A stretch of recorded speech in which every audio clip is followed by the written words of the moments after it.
Hello ladies and gentlemen, and welcome back to Sunless Skies. So, we're picking up where we left off, obviously. And I read something on the loading screen as the game was loading in, and it was about the fact that if you had less than half crew, your terror increased faster. I have exactly half, so I don't think that'll make a difference. But either way, I should probably fix that, just in case I start losing people. Ooh, wait. There's a percentage chance. There's no shortage of odd hands and eager youngsters keen to seek a fortune among the stars. I mean... Hey! 25 sovereigns for 5 people. Wow, that's value for money right there. So... I fear I should just continue to explore. I picked up a prospect. Accidentally. I thought I was recording and I wasn't, because I'm brilliant. And I actually know how to take it.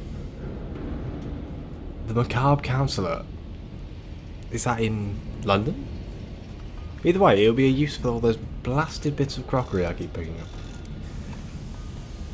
So let's make sure we have some fuel. We have just about 2 and 2 because solid.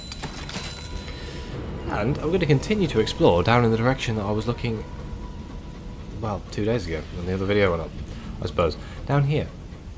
Let's see what we can find. I'm hoping for something interesting. There can't be that many more places left to find.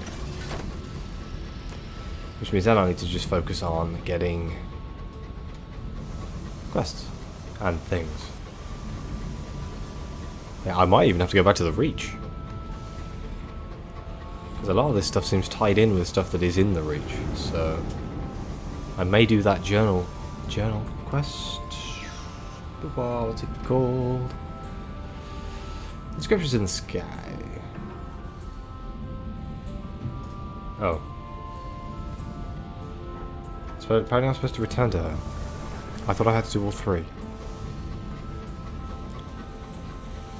The Royals is... it's miles away. Damn it. I mean, I could do that instead of exploring. A little bit of storyline progression. It's a hell of a ride, though. It's quite far away. I apologise for my voice again. I'm still dying. It's refusing to shift. It's one of those terrible, terrible things. And this microphone makes me sound bassy anyway, so if I have a blocked nose, it's sounding worse. Despicable. So, let's see what's the quickest way. If we just go past through Pertinence, see if we can pick up any bargains, maybe. Oh man, I hate this train so much. I thought it was going to be like, yeah, be more expensive, upgrade. It turns out it's just a giant, slow slog.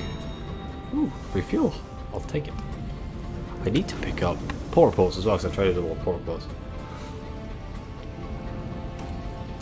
So the more port reports I get, the better. Even though they didn't seem to pay me very much, but I need the favour from the 3 sorts of soul wander this broken stretch of sky: the quick, the dead, and the mad. I think I fit all 3, except the second one. Yes, I need favour with the Ministry of Decency. So, port reports for that. Friend or foe? Friend or foe? Show me your colours. I think he's friendly. For now. Yeah, how about you? Are you friend or foe? It's all good till they start shooting. I think we're okay.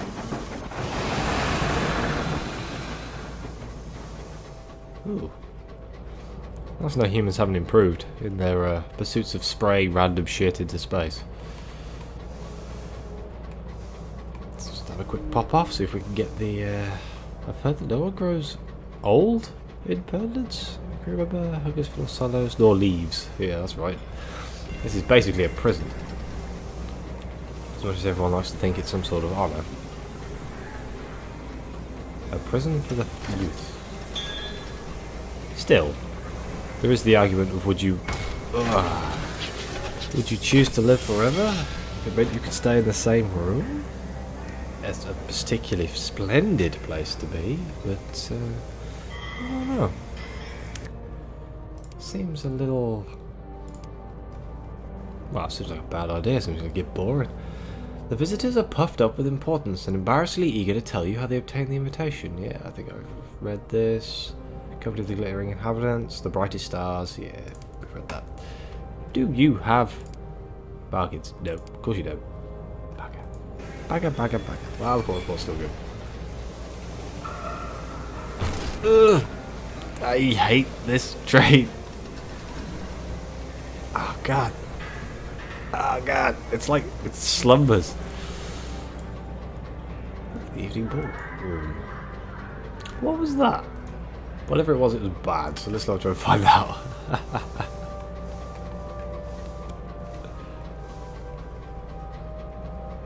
Is my terror going up slower now I have a full complement? If that's true, I feel like an absolute moron for not noticing that when I first upgraded my ship. I didn't even think about it. I just like, oh, so focused on cargo capacity, I didn't even think about crew. It does make a lot of sense though. I mean, having a big empty crew, big empty ship would be pretty damn spoopy.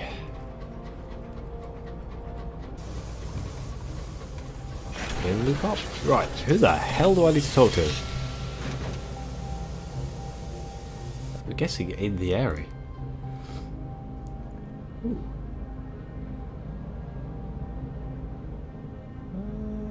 Well, first of all, we'll write the port report.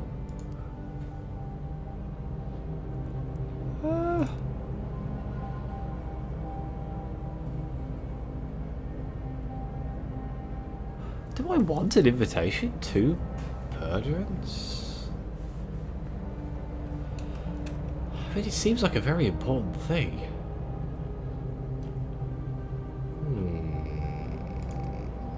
Let me see if I can find out where that lady is.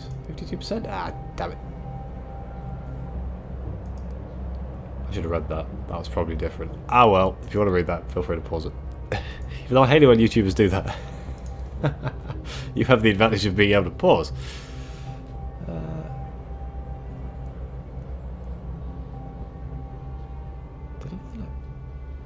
Oh my god, where is this person? Observe the sun. That seems like a terrible idea to look at the sun through a telescope, even if it is a fake one. The sun's rays shine from Albion's farthest corner to London in all its glory. Gold as bright as a king's hoard burnishes the empire in radiance. The sun never dims. You draw away, dazzled.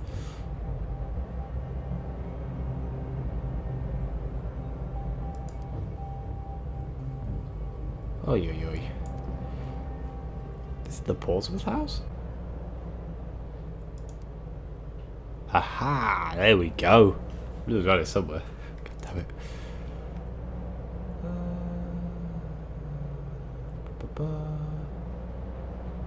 The inscribed tinkerer likes her workbench tidy as a tea, strokes the devil's opinions. I feel I've read this before.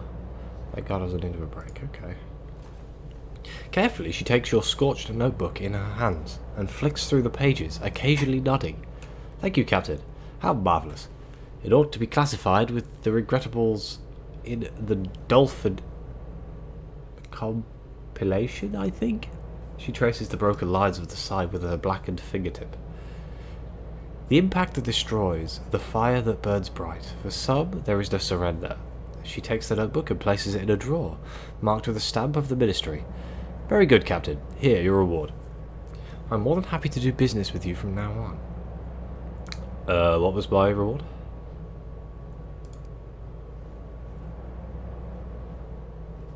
Nope. Okay. I need experimental Varka purchase. No equipment here. Oh, okay. She has like next level stuff? Because the other stuff required like 50. A scrupulous and discerning canning device. Oh god. Miniature law furnace. For the speedy and incendiary removal of inconvenient laws arresting your progress.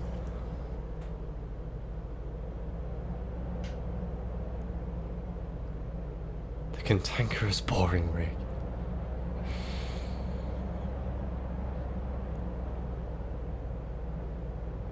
Okay. Perhaps not. I don't think I can actually use any of those. Whereas... Oh, bloody hell. Wrong place. Again.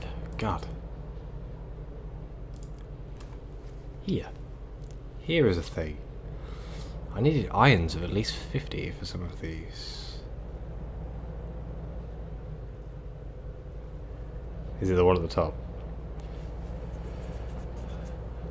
So it's external ablative pods for your crew.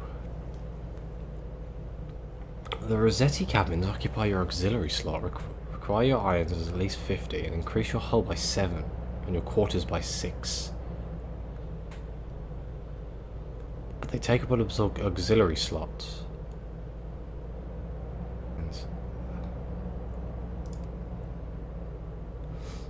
Okay, there we go. Plus 7 hull, 6 crew. Oh, no, it's auxiliary slot. So it goes in your... where you might have a miner. Oh, that's kind of interesting. I didn't anticipate it to go there. Because I don't know what the bits are. Well, okay. Why not? Oh wait, did she have more work for me? Whoop.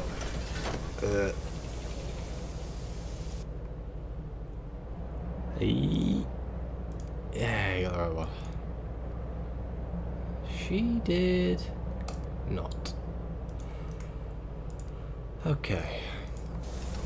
I still need to get ministry approved permit. Did I get the... I did get the port report here, didn't I? Right, so for now I'll just do a little bit of exploration, I suppose. I need to pick up more crew. I need to... I didn't check if there was any bargains, but bugging me if I can be bothered to dock again. Where have I not been? This way. This seems like a perfectly good way to go. Let's go. Let's find something new. Whoop. I still want to know when more stuff is gonna come here. I feel like that's where like important things should be happening. When I dock and stuff, but I never look at it. So, whoops.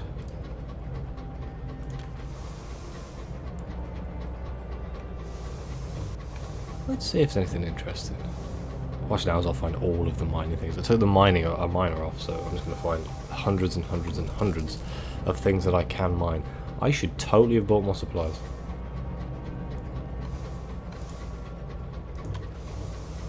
This looks like it could suck.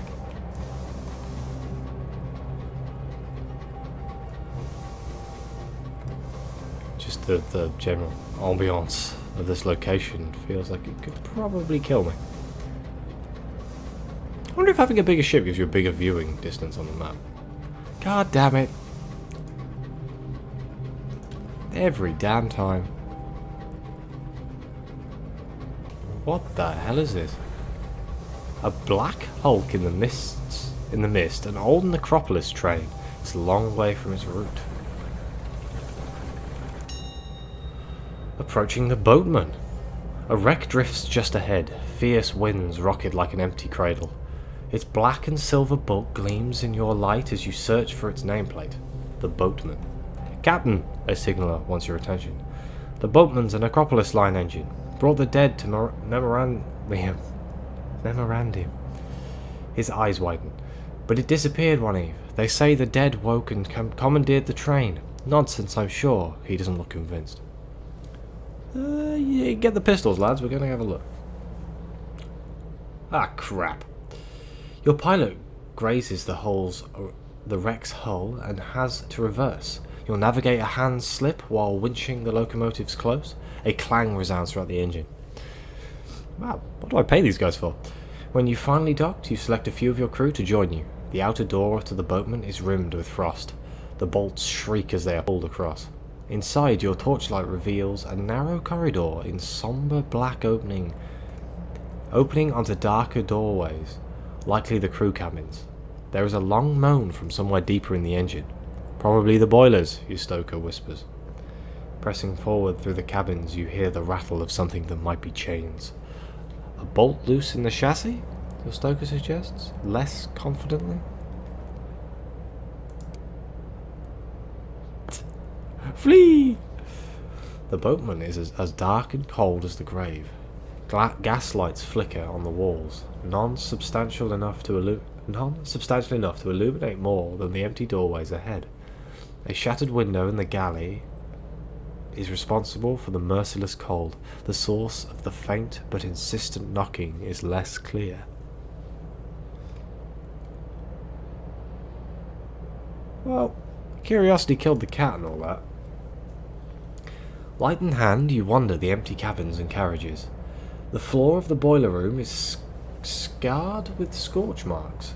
The captain's cabin is littered with pieces of furniture. There are bullets in the walls. There are no coffins aboard, but the hold is locked. A great groaning emanates from within. A hissing sound, like that of an aggravated cat, comes from the galley.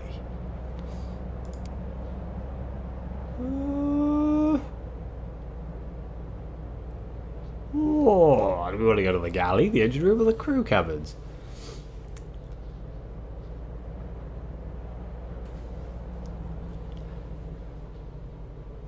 Let's...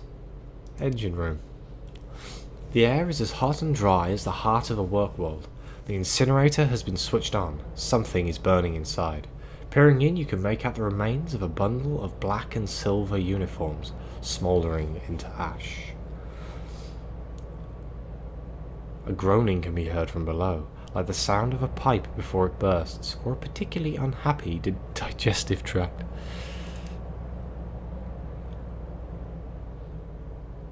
Galley? My terror is slowly taking up. A carelessly opened cupboard expels an array of personal effects. Brass cufflinks, a conductor's whistle, pewter mugs embellished with memento mori, brass polish for the coffin fixtures, charts of the routes to memoriam. The standard equipment of a necropolis line staff, but where are the crew? The gaslight gutters and dies. You are left in darkness. Well, if we're already in darkness, let's go check out the crew cabins. You pass a mirror and glimpse a skull where your face should be. The rest is mantled in shadow. Returning to the mirror, you see the glass is broken. There's a hole in the wall. You can hear weeping somewhere far away. Okay, that leaves just the captain's cabin. At the end of this black-walled corridor, the captain was afforded some measure of privacy from her crew. How did we know it was a she? Her crew. The room is Spartan. The bed looks uncomfortable. Someone has arranged her pillows, and a surprising number of mouldering stuffed toys beneath her sheets, in the semblance of a sleeping form. The only other furniture in the room is a barren writing desk, with a journal and a pen abandoned upon it. You hear something weeping again.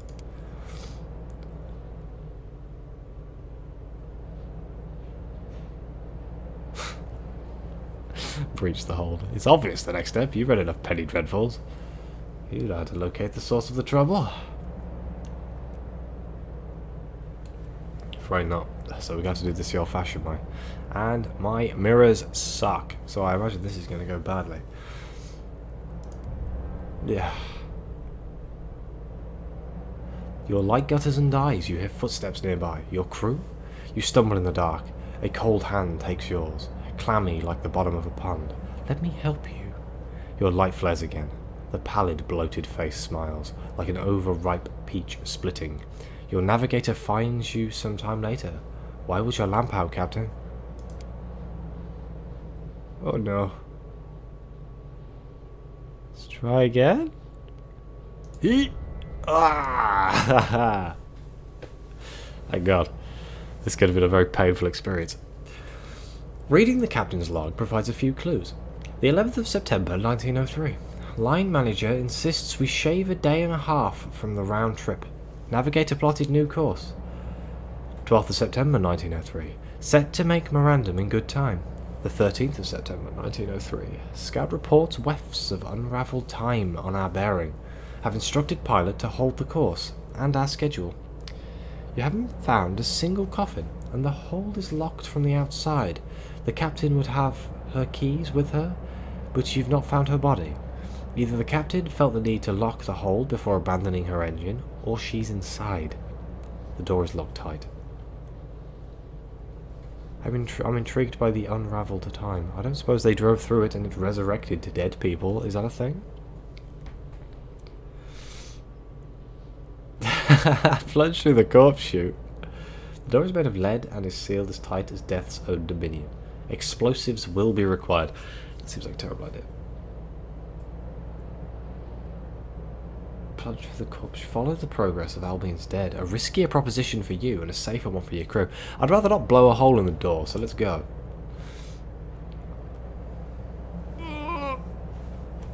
Coffins brought to the necropolis line, ships are deposited through the corpse door, which opens onto a narrow chute leading into the hold. The metal groans with the weight and movement of a live body. Tormented fixings buckle, your crew bang on the sides for you to get a move on.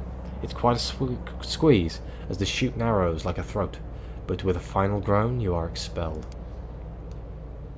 A grave mistake. Oh God. Behind the wreckage you find a row of coffins, like blackened teeth. There is a sudden muffled bang, as if something is knocking on the underside of a lid. Let's explore the hold. Just randomly opening coffins seems like a terrible idea. You move through the hold, which is as large as a wealthy family's mausoleum. Casting your light before you, shadows flee, revealing chains holding some of the coffins closed, scuff marks on the floor, a few shreds of black and silver cloth. An insistent scratching comes from the coffins. Knocking from another, your signaller startles and stumbles, falling face first onto a coffin, which rocks angrily. The lid slides off to reveal the boatman's captain, gagged, bound, and very much still alive. Oof. Footsteps approach, slowly as though dragged. Your stoker shrieks. Figures appear in the hold door, mantled in shadow. Look at the figures. Who are they? What do they want? You raise your torch, illuminating the figures in the door. This provokes shrieks from your crew. Sallow-skinned, hollow-eyed, decaying corpses are blocking your escape. Bloody rib cages, broken skulls, exposed bone, and slowing flesh. Cadavers.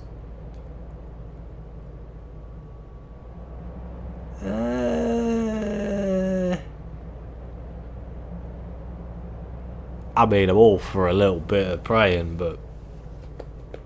And there are gods in this universe. You know? So, maybe it's an interesting idea. I mean, shooting them seems like much more... I have a feeling I'm going to pray and it's going to go horribly wrong, but I'm going to do it anyway because it intrigues me.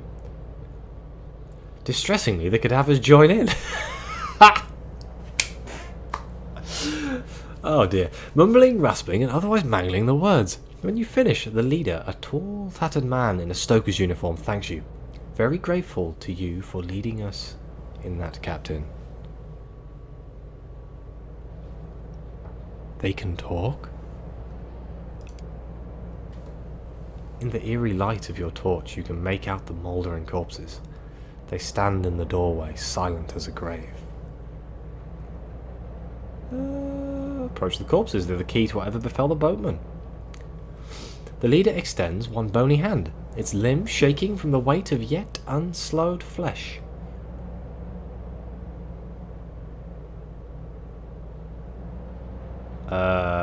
Somehow I don't think pulling off the mask of the corpse. I'll just rip his face off. Oh, yeah, hello. Introduce myself. Corp nods stiffly. Its fingers close around your own. There is an uncomfortable moment where you almost leave with more fingers than you started with, but eventually, and with a courteous "excuse me," you extract yourselves. We're glad you didn't run away, the skeleton says. Oh. It's one of those things where just because they're dead doesn't mean they're trying to kill you. I mean, they probably need help. The deceased stoker sends another corpse to fetch brandy for the crew. Ah, yeah. The captain, he says mournfully, had a habit. What the stoker brandy lacks in quality, it makes up for in potency. Now, the stoker says, when the last of the glasses have been handed out, I think an explanation is required. His engine has been claimed by the dead, let them keep it. No, let's hear about it. I should apologise, he says. We've not had many visitors since the mutiny. Couldn't predict how you'd react. Driving you off with a haunting seemed safest. Almost had you, a decaying lady cackles. The fruit in her hat has fused with her exposed parts of her cranium. The stoker clears his crumbling throat. While our bodies were being transported, the captain steered us through a carelessness in time. A carelessness? Things have gotten tangled, you see. As far as our minds are concerned, we haven't died, but our bodies beg to differ. Vociferously? The last thing I remember from when I was alive is saying farewell to my husband and heading to the station. He looks down at the captain in her coffin. She's getting agitated again. We've been very decent considering they tried to throw us into the incinerator the moment we climbed out of our boxes. Anyway, we thought we might face the same treatment elsewhere, so we set out into the wild. But here we are, stuck without fuel. We'd appreciate the help. Oh no. The Boatman was a victim of an unfortunate accident. Is now crewed and captained by the dead. Speak with the happy dead, speak with the unhappy dead, speak with the living, arrange to take the living home.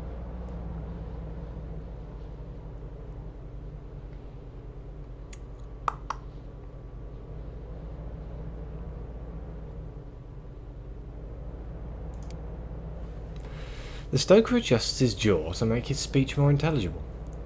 Damnable thing, really.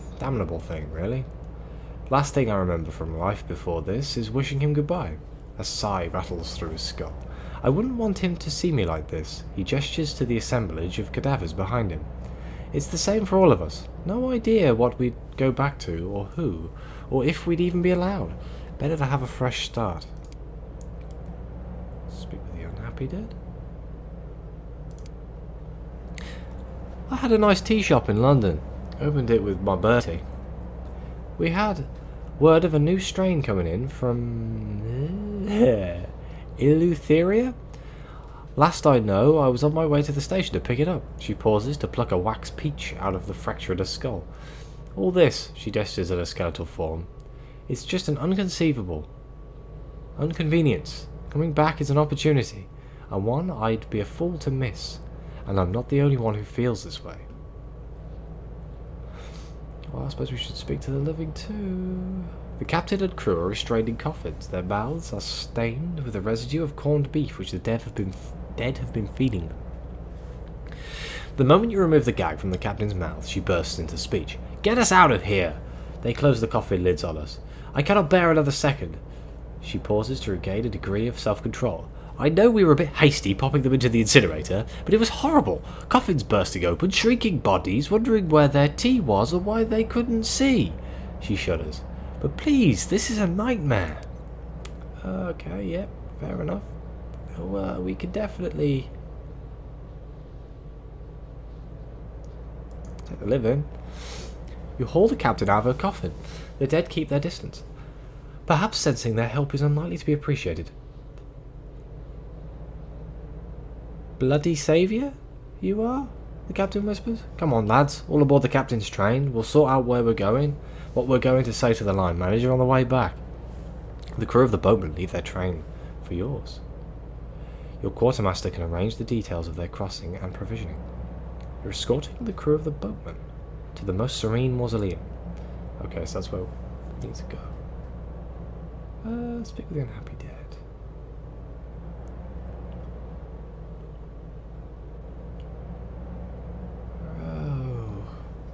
behatted chaperone is making pointed remarks about the contents of the deceased stoker's skull. The happy dead won't leave until they have an engine to themselves. Oh, why not? The chaperone gasps. You would? Oh, I could smell my old tea shop already. Her voice gives out. But she conveys her feelings via a sudden crushing embrace. The bones crack before she releases you. Fortunately, only hers. The quartermaster can arrange the details of their trip. Your quartermaster's expression suggests that they did not appreciate the reminder that the new passengers won't require supplies.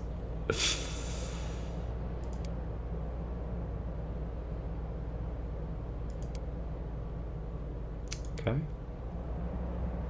You've done all you can here. It's time to get back underway. The stoker waves. Your visit was well timed. We're running out of corned beef. Without our guests, we can burn the spare coffins. That'll get us far enough to refuel. Oh, good God. I need to go to London like right now. This episode has gone way over what it should. Ah, damn it. Yeah. I did not expect to find such a thing.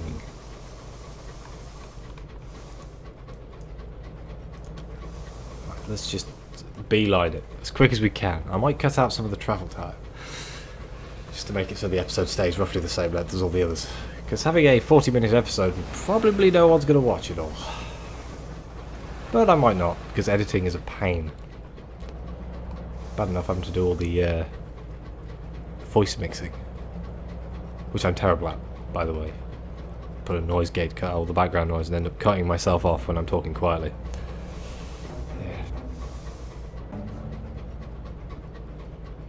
Yeah. Pushing this so close. Somehow I think we're not going to make it. It's fine.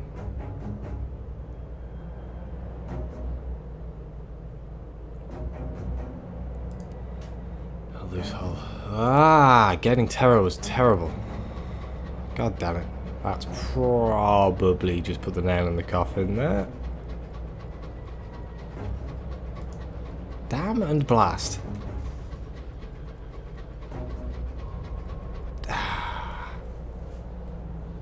Crap. Some time ago, you had to remove a bristle-moustached corpse from the front of your engine. Now the corpse is back. It is knocking politely on the exterior hatch and asking if it can come in. Not for long, you understand, just to warm up. It's chilly out. You open the hatch and the corpse thanks you as it enters. Its knees crackle and pops as it takes a seat in the passage. As it warms, its icicle fingers on the steam pipe, it makes deliberate small talk. It complains about the weather, it compliments your locomotive. After a few minutes it stands, thanks you for your kindness and shakes your hand. How cold it is. Brr. Okay, I was slightly scared then when I realised I had one fuel in reserve and I gave that one fuel. I was like, uh-oh. I sure hope I haven't just killed myself because I had no fuel in this thing. But, terror. Issue. Terror is definitely an issue now. We are fearful. I'm going to have look up how to fix this sometime. Because it's not obvious, unless it is Magdalene's, in which case then I've been thinking this the entire time. But I imagine it's going to be expensive. I'm not exactly rich. Spent all my money on this damn train. Let's just dock, so I can end the episode. Because it's been a hell of an episode. I can't believe we found that the Boatman. Massive piece of story there. Corpses being revived from the dead after going into a time distorty thing. Seems kind of interesting. Well, here we are. I suppose I'll end the episode here. As always, thank you for watching. Let me know what you think. Like, subscribe, you know the deal. We've all been here before. As always, I'll see you next time.